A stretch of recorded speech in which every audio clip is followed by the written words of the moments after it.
you have to leave the world behind, and you have to understand the time that we're living in now, not the time that we was living in.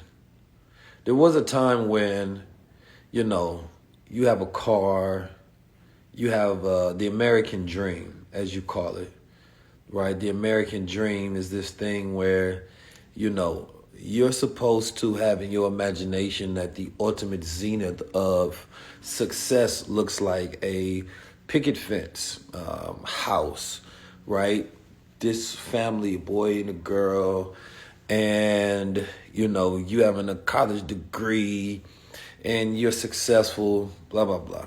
That's no longer even the world that we live in anymore. And that movie kept going about that as well. It kept talking about a world that we don't even live in anymore. It's not Sage, this is Palo Santo. I like the vibes of the Palo Santo, me personally. And I was on this panel at Revolt, right? I was on this panel at Revolt. And at the panel at Revolt, we was having a conversation about being equally yoked, because women have it in their mind, a lot of new age women have it in their mind that they're making all of this money and it should matter more, that, you know, you got a house, you got a degree, right? You got your nice car, and, you know, you may feel that you have now reached this pinnacle of success that is supposed to matter to men. And the reality of it is most men don't care. The reason that men don't care is because all those things are yours and it doesn't contribute to a man's life whatsoever, particularly. If you have your house, a man doesn't want to move in with you. You have your job, which is great to have your own job and have your own money, but that is money that is particularly going to be spent by you and for you. So man cares more so about, you know, his own things that he has, right? And how he can use those things to take care of the people that he loves and the people around him, right? But it almost seems that that type of manhood is fading away. There was, if you watch the movie, as I'm going back and forth and talking about both, so you have to kind of keep up. If you watch the movie, in the movie, there was this reference to this movie called Friends. I mean, the show Friends. And the black girl had said something. She said it's almost nostalgic for a time that never existed.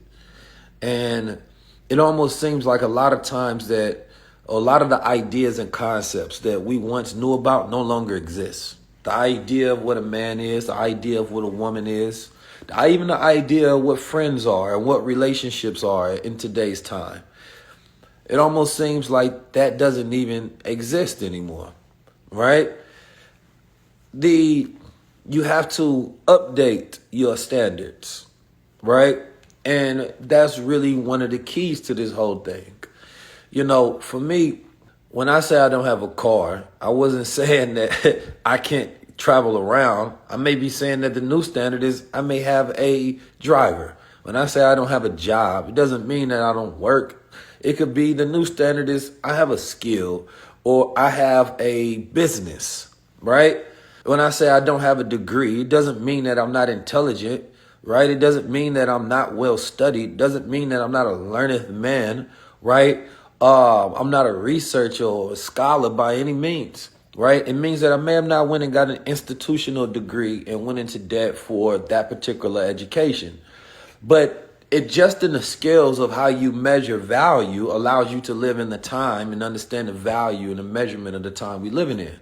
Because you may find a man with those things, but those things can be outdated. Who cares, right? You may find a man walk up to you and say, "Hey, I got a car, or I got a degree, I got a house," or or whatever it may be, and none of that could matter in this time. Like, nah, I can say I don't have a car. You know what I'm saying? You can be asking me and looking for a standard that doesn't even fit and apply. You be like, "Oh, you ain't got no car, you ain't got no job." I'm like, nope. You ain't got a degree. I'm like, nope.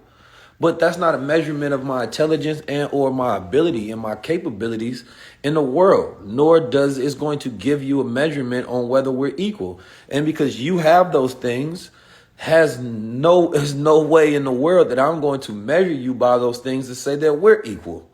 Right? That's not how I'm going to see it. You can have millions. It doesn't mean that we're equal. There are different You have to like splice it down, right?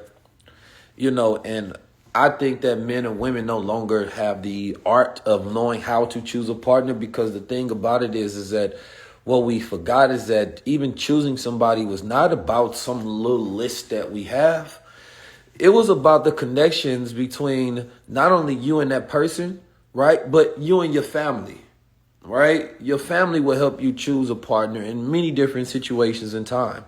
They will suggest somebody that can get along with everybody. Oftentimes, we want this fake Disney, Romeo, Juliet, rebellious love. I want somebody that the family don't like. If y'all think that they don't want, I still want them. This is my business over here. American culture has become this individual narcissistic list of things that serve your desires, regardless of anybody in your life cares or agrees with it. So it starts off with friction instead of flow. And that's not how you start to build. You're going to have children with that person. You're going to need, your in-laws. You're going to need the grandmas. You're going to need people to help you take care. You need your community, right? You know what I'm saying? You want to start a family with somebody, you're going to need the community to help take care of that family. You feel me? Like, it's supposed to be a community thing. Like, this is a person that's adding in to the group. They adding into the community. They adding into the tribe. So they like, okay, what you bring to the tribe? But in the beautiful progress that women have made in their pursuit of their ideas, their skills, their successes, what we found is that a lot of people or a lot of women didn't realize that they're going to come with these problems. Comes with the same problems that men have, right? A man that works all the time doesn't always have time. This time decays parts of yourself, right? We talked about this in the latest episode with Dr. Sirius B. He's called it the colony collapse disorder. Right? And the colony collapse disorder was when you stop listening to the queens, and it goes into the money chasing era. And then it goes into the logic of the man, because money is a very logical pursuit, right? Business is a very logical pursuit, right? So once you do that, what happens that the feminine aspect of the world dies off when everybody's chasing money, because everybody's in their masculine and everybody in their bag and everybody getting to the money and everybody measuring things by very logical systems. So the intuitive feminine with the art, right, side of life decreases. Right? So now you're not taking that divine request or that divine order and structure, right, or instruction, right, from that feminine side of the brain of the world anymore. If you look at bees follow the queens be like, let's do this. The men be like, man, I'm gonna do this on my own. It's the logic.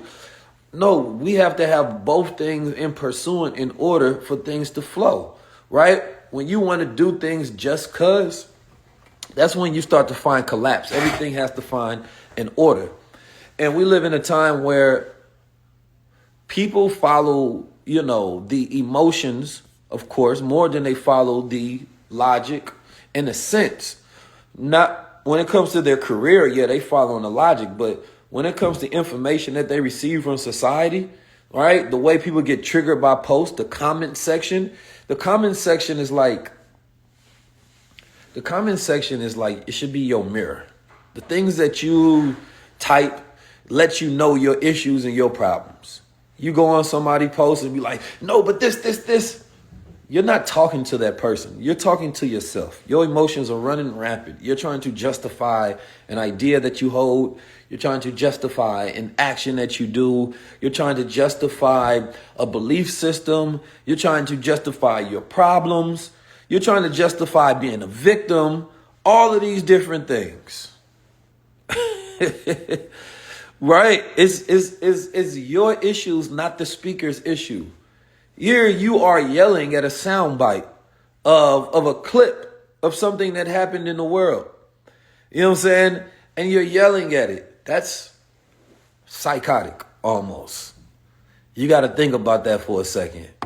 If you don't have the ability to draw back and to think and to comprehend and to say, oh, okay, I understand what you're trying to say. Let me add on top of this versus everything has to be a tug and war. You already allow these women so much into your logic, and this is why nobody can get along with you. It's because you always want to fight instead of flow. No man wants to deal with the logical battle with his woman all day long.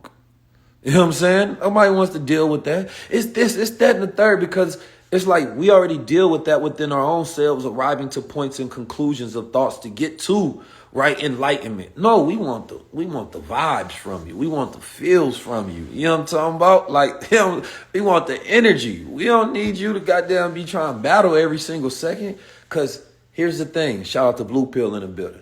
Your triggers are not my responsibility. I'm gonna tell you this, and this is something you might not like.